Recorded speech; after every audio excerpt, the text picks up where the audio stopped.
నమస్కారం సిటీ తెలంగాణ వార్తలకి స్వాగతం. నా పేరు మమస.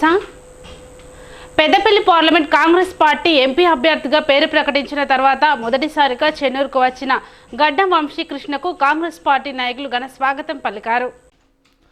మంచిర్యాల జిల్లా పెద్దపల్లి కాంగ్రెస్ పార్టీ ఎంపీ అభ్యర్థిగా గడ్డం వంశీకృష్ణ పేరును ప్రకటించిన అనంతరం తొలిసారి చెన్నూరు నియోజకవర్గ కేంద్రానికి వస్తున్న సందర్భంగా ఎమ్మెల్యే క్యాంప్ కార్యాలయంలో కాంగ్రెస్ శ్రేణులు కార్యకర్తలు వంశీకి ఘనంగా స్వాగతం పలికారు.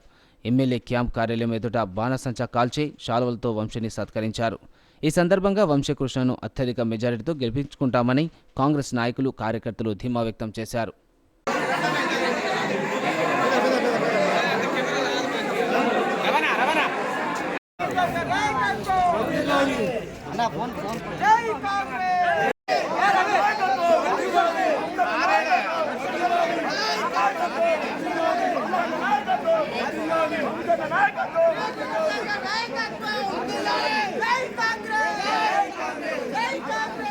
తీసుకున్న డబ్బులకు వడ్డీ చెల్లించలేదని డబ్బులు ఇచ్చిన వ్యక్తి బాధితుని చితకబాదాడు. చేతులు కట్టి తన్నడమే కాకుండా పిడిగుద్దులు గుద్దాడు. పైగా కుటుంబ సభ్యులతో వీడియో తీయించాడు. ఈ వీడియో సోషల్ మీడియాలో వైరల్గా మారింది. బాధితుడి ఫిర్యాదు మేరకు దాష్టికానికి పాల్పడ్డ వ్యక్తిపై పోలీసులు కేసు నమోదు చేశారు. వివరాల్లోకి వెళ్తే తాండూరు పట్టణం రాజీవ్ కాలనీకి చెందిన ఆటో డ్రైవర్ బాలయ్య తాండూరు పట్టణం గాంధీనగర్కు చెందిన మ్యాదరి రవి అనే వ్యక్తి వద్ద 3 నెలల క్రితం 5,000 అప్పు తీసుకున్నాడు. దీనికి నెలకు 500 వడ్డీ కావడంతో 3 నెలలకు 6,500 అయింది. తీసుకున్న డబ్బు వడ్డీ ఇవ్వడం లేదని శుక్రవారం రవి బాలయ్యను ఇంటికి తీసుకువచ్చి చితకబాదాడు. ఈ దాడిని వీడియో తీయించాడు. ఈ వీడియో సోషల్ మీడియాలో వైరల్ అయింది. అనంతరం బాధితుడు పట్టణ పోలీసులను ఆశ్రయించి ఫిర్యాదు చేశారు. ఈ మేరకు కేసు నమోదు చేసుకుని దర్యాప్తు జరుపుతున్నట్లు సిఐ సంతోష్ కుమార్ తెలిపారు.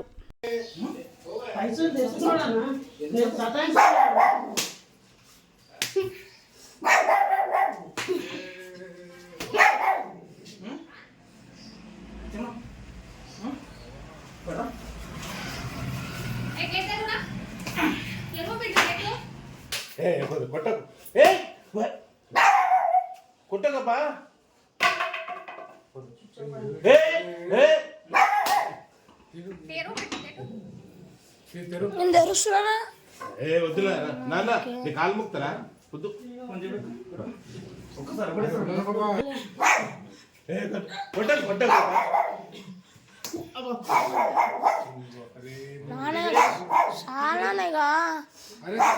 మస్తు కొట్టినావు ఇక నానే చాలా ఈ నెల 28న మెదక్ బార్ అసోసియేషన్ ఎన్నికలు నిర్వహించడానికి ఏర్పాట్లు చేస్తున్నారు. ఎన్నికల్లో పోటీ చేస్తున్న న్యాయవాదులు ప్రచారంలో నిమగ్నమయ్యారు. ఈ ఎన్నికల్లో అధ్యక్ష స్థానానికి 2 పోటీ పడుతున్నారు. అభ్యర్థులు కరపత్రాలు వాట్సాప్ల ద్వారా ప్రచారం చేస్తున్నారు. అధ్యక్ష స్థానానికి ఎం బాలయ్య, సుభాష్ చంద్రగౌడ్, వైస్ ప్రెసిడెంట్ ఏ శ్రీనివాస్, ప్రధాన కార్యదర్శి స్థానానికి గార్లపాటి సురేష్ కుమార్, శ్రీపతిరావు రంగంలో ఉన్నారు. ఈ ఎన్నికల్లో 80 మంది న్యాయవాదులు తమ ఓటు హక్కు వినియోగించుకోనున్నారు. గురువారం ఉదయం 10 గంటల నుండి మధ్యాహ్నం 2 గంటల వరకు పోలింగ్ జరుగుతుందని, ఆ తర్వాత ఓట్ల లెక్కింపు ఫలితాల వెల్లడి ఉంటాయని ఎన్నికల అధికారి ప్రభాకర్ తెలిపారు. అనంతరం మీడియాతో బార్ అసోసియేషన్ జనరల్ సెక్రటరీ అభ్యర్థి గార్లపాటి సురేష్ కుమార్ మాట్లాడుతూ సీనియర్ అండ్ జూనియర్ నాతోటి న్యాయవాదులు అందరికీ నమస్కారాలు తెలియజేస్తూ మీ అందరితో నేను కలిసి మెలిసి ఉంటానని, ఈ నెల 28న ఎన్నికల నిర్వహణతో పాటు అదే రోజు ఫలితాలు విడుదల అవుతాయని, 22 సంవత్సరాలుగా మెదక్లో న్యాయవాదిగా పనిచేస్తున్న తనను జనరల్ సెక్రటరీ గెలిపించాలని, న్యాయవాదులు అందరికీ అందుబాటులో ఉంటానని, మీరు నాకు సహకరించి జనరల్ సెక్రటరీగా ఎన్నుకోవాలని, మీకు రుణపడి ఉంటానని, తన తోటి న్యాయవాదులందరూ తన గెలుపుకు సహకరించాలని కోరారు. 2024-25 సంవత్సరానికి గాను ఈ నెల 28వ తారీఖున మెదక్ బార్ అసోసియేషన్ ఎన్నికలు జరగనున్నాయి. ఈ ఎలక్షన్లలో నేను జనరల్ సెక్రటరీగా పోటీ చేస్తున్నాను. నా తోటి న్యాయవాదులు, సీనియర్ న్యాయవాదులు నాకు ఓటేసి గెలిపించాలని కోరుకుంటున్నాను. మంచిర్యాల పట్టణంలో వైభవ్ జ్యువెలరీ షాప్ ప్రారంభమైంది. ప్రముఖ సీనియర్ వైద్యుడు విష్ణువర్ధన్ రెడ్డి జ్యువెలరీ షాప్ను ప్రారంభించారు. మంచిర్యాల వెంకటేశ్వర టాకీస్ ఎదురుగా వైభవ్ జ్యువెలరీ ప్రారంభమైంది. మంచిర్యాలకు చెందిన ప్రముఖ సీనియర్ వైద్యుడు విష్ణువర్ధన్ రెడ్డి జ్యువెలరీ షోరూంను ప్రారంభించారు. తొలుత విష్ణువర్ధన్ రెడ్డి జ్యోతి ప్రజ్వలన చేశారు. తమ షోరూంలోని అన్ని రకాల జ్యువెలరీలు ప్రజలకు అందుబాటులో ఉండే ధరల్లో ఉంటాయని jewellery showroom chairperson Granthi Mallika Manoj, chief operating officer Rakal తెలిపారు. అందరికీ మా హృదయపూర్వక నమస్సుమాంజలి. ఈ రోజున మేము మీ అందరి ఆశీస్సులతో మంచిర్యాలలో ఈరోజు మా వైభవ్ జ్యువెలర్స్ 15వ షోరూమ్ ప్రారంభించాము. మీరందరూ తప్పకుండా ఈ షోరూమ్కి విచ్చేసి మీకు నచ్చే ఆభరణాన్ని మేము ఇవ్వగలిగే చక్కటి డిజైన్తో మీరందరూ దాన్ని తీసుకొని వెళ్ళి దాన్ని చక్కటి ఆలోచనతో మీకు ఎలాంటి ఆలోచన అయితే ఉన్నదో అలాంటి ఆలోచనతో మేము రూపకల్పన చేసి ఇవ్వగలిగే శక్తివంతులుగా తయారు చేసే బాధ్యత మీ కస్టమర్స్ అందరిది. ఈ రోజున మీ కస్టమర్స్ కాదు, మన కస్టమర్స్ మనమందరం ఒకటి అనే మా వైభవ్ ఫ్యామిలీని మీ మంచిర్యాలకి తీసుకొచ్చినందుకు మరొకసారి ధన్యవాదాలు. Thank you. So we are very happy to have each and every one over here. So ఇది మా 15th షోరూమ్. 12 షోరూమ్లు ఆంధ్రాలో ఉన్నాయి, 3 తెలంగాణలో, 3వ షోరూమ్. సో తెలంగాణలో ఇంకా షోరూమ్స్ ఓపెన్ చేయాలనేది మేము కోరుకుంటున్నాం. ఈ డిసెంబర్ లోపల ఇంకా కొన్ని షోరూమ్స్ అనేది ప్లాన్ అయితే చేసుకున్నాం. సో మన ఆంధ్ర తెలంగాణలో చూస్తే జ్యువెలరీ సెక్టర్లో one of the first company అండి, లిస్టెడ్ కంపెనీ. సో అక్టోబర్లో మనము పబ్లిక్ అయ్యాము. సో లిస్ట్ అయిన తర్వాత ఇది ఒక 2వ షోరూమ్ మనము మంచిర్యాలలో ఓపెన్ చేస్తాం. సో మనం లిస్ట్ అయినప్పుడు కూడా చాలా మంచి రెస్పాన్స్ వచ్చింది ఇన్వెస్టర్స్కి కానీ అందరికీ. సో అదేవిధంగా మన మంచిర్యాలలో కూడా కస్టమర్స్ నుండి కానీ అదే ఎక్స్పెక్ట్ చేస్తున్నాం. మీరందరూ దయచేసి ఒక్కసారి ఇక్కడికి వచ్చి చూసి, జ్యువెలరీ అంటే అనేది ప్రీమియం అనే కాకుండా మన దగ్గర 2,000-3,000 రూపాయల నుండి ఆభరణాలు ఉంటాయి. డిస్కౌంట్స్ కానీ ఎనీథింగ్ ఇది వెరీ జెన్యూన్. ప్రైసింగ్ కానీ ఎక్కడున్నా మీరు ఆన్లైన్ కూడా చెక్ చేసుకోవచ్చు. ఎక్కడ అనేది ఎటువంటి తప్పు జరగకుండా చూసుకోవాలనేది మనం అనుకుంటున్నాం. సో అదేవిధంగా అన్ని వెరైటీలు, అన్ని కైండ్ ఆఫ్ సెక్టర్స్, అన్ని క్లాస్ ఆఫ్ పీపుల్కి మనం అందించే విధంగా మనము డిజైన్స్ అయితే పెట్టడం జరిగింది. Vaibhav jewellers mainly we are known for our designs and workmanship. So మనం డిఫరెంట్ వర్కర్స్ కానీ మన వెండర్స్ కానీ ప్రాంతాలు ఇండియాలో చేస్తాం. ఇంకొక మేజర్ థింగ్ మనం ఏంటంటే ఏ ఊరికి వెళ్తే ఆ ఊరిలోనే 100% ఎంప్లాయ్మెంట్ అక్కడే తీసుకోవాలనేదే మనం ప్రయత్నం చేస్తాం. సో అదేవిధంగా మంచిర్యాలలో కూడా లోకల్గానే ఇక్కడే తీసుకొని వీళ్ళనే ట్రైన్ చేసి వీళ్ళనే మనము నెక్స్ట్. వికారాబాద్ జిల్లా తాండూరు పట్టణంలో లైసెన్స్ లేకుండా నడుపుతున్న ఫైనాన్స్, చిట్ ఫండ్స్, వడ్డీ వ్యాపారులపై చర్యలు తీసుకోవాలని వామపక్ష పార్టీల నాయకులు డిమాండ్ చేశారు. ఎటువంటి లైసెన్స్ లేకుండా ఫైనాన్స్, వడ్డీ వ్యాపారం, చిట్ ఫండ్స్ పేర్లతో పేద ప్రజలను ఇబ్బందులకు గురి చేస్తున్న వారిపై చర్యలు తీసుకోవాలని కోరుతూ స్థానిక పోలీస్ స్టేషన్లో వినతి పత్రం అందజేశారు. ఈ సందర్భంగా వారు మాట్లాడుతూ తాండూరు పట్టణంలో రోజురోజుకు వడ్డీ వ్యాపారస్తులు, అక్రమ ఫైనాన్స్ సంస్థలు పుట్టకు వస్తున్నాయని, అనుమతి లేని చిట్ ఫండ్స్ తదితర వ్యాపారస్తులు పేద ప్రజలకు అధిక వడ్డీలకు డబ్బులు ఇస్తూ భౌతిక దాడులు చేస్తూ పేద ప్రజలను భయాందోళనకు గురి చేస్తున్న వ్యాపారులపై చర్యలు తీసుకోవాలని డిమాండ్ చేశారు. అధికార బలంతో చిరు వ్యాపారస్తులపై దౌర్జన్యాలకు పాల్పడుతున్న వ్యక్తులపైన కూడా చట్టపరమైన చర్యలు తీసుకోవాలని, అధిక వడ్డీల పేరుతో ప్రజలను పీడిస్తున్న వారిపైన పీడీ యాక్ట్ నమోదు చేయాలని ఈ సందర్భంగా వారు డిమాండ్ చేశారు. CPI, CPM, CPML new democracy వామపక్ష పార్టీల ఆధ్వర్యంలో తాండూరు పట్టణంలో గత వారం రోజుల నుంచి కొనసాగుతున్నటువంటి వివిధ అంశాలపైన మాట్లాడడం జరుగుతూ ఉంది. గతంలో పూలు అమ్మడానికి మార్కెట్లోకి వచ్చినటువంటి రైతుపైన దాడి కావచ్చు, లేదా నిన్న మొన్న జరుగుతున్నటువంటి వడ్డీ వ్యాపారి ఏదైతే ఉందో ఆ వ్యక్తిని కొట్టడము మన సోషల్ మీడియాలో ఇప్పటికే వైరల్గా మారిపోయింది.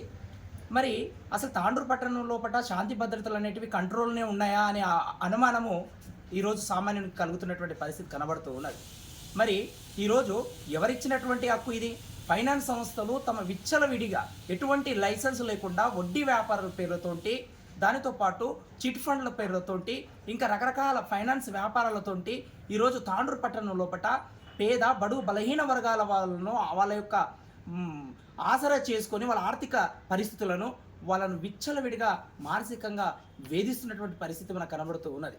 మరి అదేవిధంగా సోషల్ మీడియా లోపల ఆ వ్యక్తిని కొట్టడమే కాకుండా పైగా దాన్ని వీడియో పెట్టి ఎవరికి ఇస్తారో ఇచ్చుకోండి, మీరు ఏం చేస్తారో చేసుకోండి అంటే, మరి ఇక్కడ ఉన్నటువంటి పరిస్థితులను మనం గమనిస్తే సామాన్యుడు ఎలా బతకాలి అనేది ఒక క్వశ్చన్ మార్క్గా మారుతున్నటువంటి పరిస్థితి తాండూరు పట్టణంలో నెలకొని ఉన్నది.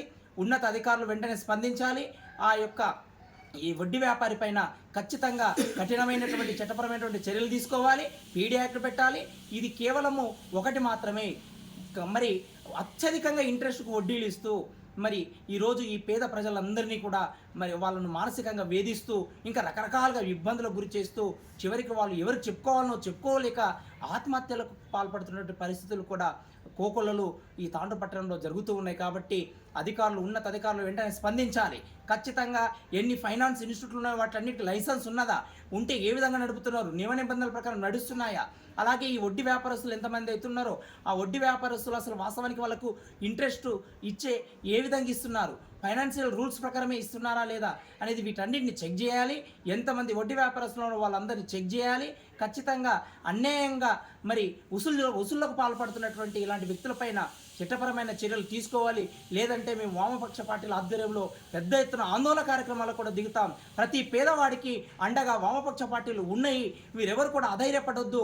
మీకు ఎలాంటి అన్యాయం జరిగినా ఖచ్చితంగా వామపక్ష పార్టీల దగ్గరికి రండి, మీకు బాసటగా మేము నిలుస్తామని ఈ సందర్భంగా తెలియజేస్తూ ఉన్నతాధికారులు వెంటనే మరి ఆ వ్యక్తిపైన చట్టపరమైన చర్యలు తీసుకొని CPI, CPM, ML new democracy అందరం కూడా కలిసి ఎవరైతే బాధితుడు ఉన్నాడో వాళ్ళ పక్షాన్ని నిలబడతాం. అటువంటి బాధితులు ఇంకెవరైనా ఉంటే కూడా మమ్మల్ని సంప్రదించాలని చెప్పేసి విజ్ఞప్తి చేస్తున్నా.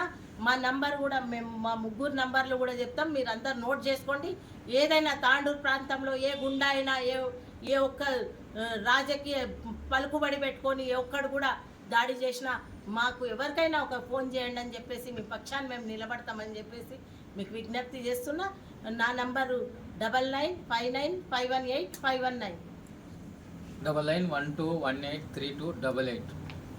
ఏదైతే బలి అవుతున్నటువంటి పరిస్థితి ఉంది కాబట్టి వెంటనే వడ్డీ వ్యాపారులపైన చట్టపరమైన చర్య తీసుకోవాలి. అలాంటి వడ్డీ వ్యాపారం చేస్తున్నటువంటి అందరిపైన గిట పీడీ యాక్ట్ పెట్టవలసినటువంటి అవసరం ఉంది. పేద ప్రజలను మోసం చేస్తూ వడ్డీ వసూలు చేస్తున్నటువంటి పరిస్థితి ఉంది.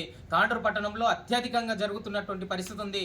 ఇది ఒకటి మాటకే బయటకు వచ్చినటువంటి పరిస్థితి ఉంది. బయటికి రాని ఇంకా అరాచకాలు చాలా ఉన్నాయి. కాబట్టి ఇలాంటి అరాచకాలని అరికట్టడంలో ప్రభుత్వ అధికారులు కానీ పోలీసు అధికారులు కానీ వెంటనే కఠిన చర్యలు తీసుకోవాలని చెప్పి బీఆర్ఎస్ నేత ప్రతాప్ రెడ్డి మాజీ ఎమ్మెల్యే నర్సారెడ్డిని విమర్శించడం మానుకోవాలని సిద్దిపేట జిల్లా గజ్వెల్ పట్టణ ప్రధాన కార్యదర్శి నక్కరాములు అన్నారు. గజ్వెల్ పట్టణంలోని విలేకరుల సమావేశంలో గజ్వెల్ పట్టణ ప్రధాన కార్యదర్శి నక్కరాములు మాట్లాడుతూ ప్రతాప్ రెడ్డి ఓ భూకబ్జాదారుడని 2009లో కాంగ్రెస్ పార్టీ ఎమ్మెల్యేగా గెలిచిన తూముకుంట నర్సారెడ్డిని డిపాజిట్ గల్లంతైన ప్రతాప్ రెడ్డి మాట్లాడడం ఎంతవరకు సమంజసమన్నారు. ప్రతాప్ రెడ్డికి ఎంపీ టికెట్ రాకపోవడంతో ఆయన అవివేకానికి గుర్తే ఉన్నత స్థాయిలో ఉన్నటువంటి ముఖ్య నాయకుడిపై ఇష్టానుసారంగా మాట్లాడడం మానుకోవాలని అన్నారు. మరోసారి ఇలాంటి పనికిరాని మాటలు మాట్లాడితే తన ఇంటిని ముట్టడిస్తామని హెచ్చరించారు. ప్రతాప్ రెడ్డి గారు, నువ్వు 2009లో ఓడిపోయి నర్సన్నపై ఓడిపోయి నువ్వు డిపాజిట్ గురించి మాట్లాడతావు. నర్సన్న ఏనాడైతే సర్పంచి కోఆపరేటివ్ నుంచి చైర్మన్, డీసీ చైర్మన్, ఎమ్మెల్యే అయిండు, ఆయన జనాలలో గెలిచి పదవులలో ఉండి ఆయన జననాయకుడు అయిండు. నువ్వు ఏమైనావు ప్రతాప్ రెడ్డి? నువ్వు జనాలలో ఎప్పుడైనా గెలిచినావా? గెలిచిన నాయకుడు నువ్వు గెలిస్తే జనాలలో గెలిచి రా, నీ దమ్ముంటే నర్సన్న గురించి మాట్లాడు. అప్పుడు మేము దేనికంటే దానికి ఒప్పుకుంటాం. నీకు దమ్ము ధైర్యం లేక నీ వాళ్ళే నిన్ను చీకొట్టే రోజులు వస్తే నువ్వు నర్సన్నపై ఆరోపణలు చేస్తున్నావు. ఇది పద్ధతి కాదు. నువ్వు భూములు కబ్జాలు చేసిన ఘనత నీది. ఏనాడైతే నువ్వు సర్వే నెంబర్ 358/2 2 ఎకరాలలో నువ్వు ఏదైతే ప్రజ్ఞాపూర్ రాజీవ్ రహదారిపై 2 ఎకరాలను నువ్వు కబ్జా చేసి అమ్ముకున్న ఘనత నీది. అదేవిధంగా 366/3 ఎకరాల 24 గుంటలు రాజీవ్ రహదారిపై అమ్ముకొని నువ్వు సికం భూమిని అమ్ముకున్నావు ఘనత నీది. నువ్వు కాలువలు కబ్జా చేసిన సికం భూములు. నువ్వు నర్సన్న గురించి మాట్లాడ అర్హతన 3 సార్లు ఓడిపోయిన దొంగవు నువ్వు నర్సన్న గురించి అంటావు. నువ్వు 3 సార్లు ఓడిపోయి నువ్వు ఆస్తులు ఎలా సంపాదించడం, అది నర్సన్న ఆస్తులు ఎంతుంది? నువ్వు చర్చకు సిద్ధమా? 7 గంటలకు చర్చకు సిద్ధం. నీ దగ్గర ఎన్ని ఉన్నాయి ఆస్తులు, నర్సన్న దగ్గర ఎన్ని ఉన్నాయి ఆస్తులు? ప్రతాప్ రెడ్డి రేపు సిద్ధమా? నీ ఆస్తులకు నర్సన్న ఆస్తులకు నువ్వు కబ్జాలు చేసుకుంటా, నువ్వు నీ దాంట్లో నీకు పడకుండా నువ్వు టీఆర్ఎస్లో 10 ఏళ్ళ నుండి 100 కోట్లు సంపాదించిన ఘనత నీకున్నది. కానీ నర్సన్న ఏనాడైనా ప్రజా సమస్యలపై పోరాడిండు, ప్రజలలో ఉన్నాడు, ఎమ్మెల్యేగా అయిండు. కానీ నువ్వు డిపాజిట్ గురించి మాట్లాడుతున్నావు. ప్రతాప్ రెడ్డి నువ్వు డిపాజిట్ మాట్లాడితే నవ్వుకుంటురు ప్రజలు నవ్వుకుంటురు, నీ దాంట్లో కూడా నవ్వుకుంటురు. నువ్వు ఓడిపోయిన క్యాండిడేట్, నరసన్న గెలిచిన క్యాండిడేట్ రాసి పెట్టుకో. ఆయన 3-4 సార్లు గెలిచిన ప్రజలలో ఉన్నాడు నాయకుడు. అది నరసన్న ఘనత. మళ్ళొక్కసారి నరసన్నపై ఆరోపణ చేస్తే నీకు ఇదే గతి పడుతుంది. ఇదే ఆర్యం హాస్పిటల్ సంగారెడ్డికి లైన్ పోయే కాలువని నువ్వు ఆపిపించుకొని ఆడ నువ్వు కబ్జా చేసి అమ్ముకున్న ఘనత నీది. నువ్వా ప్రతాప్ రెడ్డి గారు? మళ్ళొక్కసారి ఇటువంటి ఆరోపణలు చేస్తే నీకు ఖబర్దార్ అని చెప్తున్నావు. ఏనాడైనా నరసన్న ప్రజలను ఉన్నాడు. మా పార్టీ వాళ్ళ గురించి నువ్వు మాట్లాడుతున్నావు. మా పార్టీ వాళ్ళు పదవులు వస్తాయా రావా మేము డిసైడ్ చేసుకుంటాం.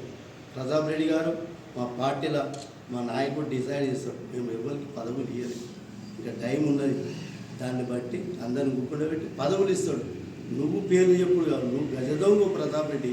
నువ్వు మళ్ళొక్కసారి ఇటువంటి ఆరోపణ చేస్తే బాగుండదని చెప్తున్నావు.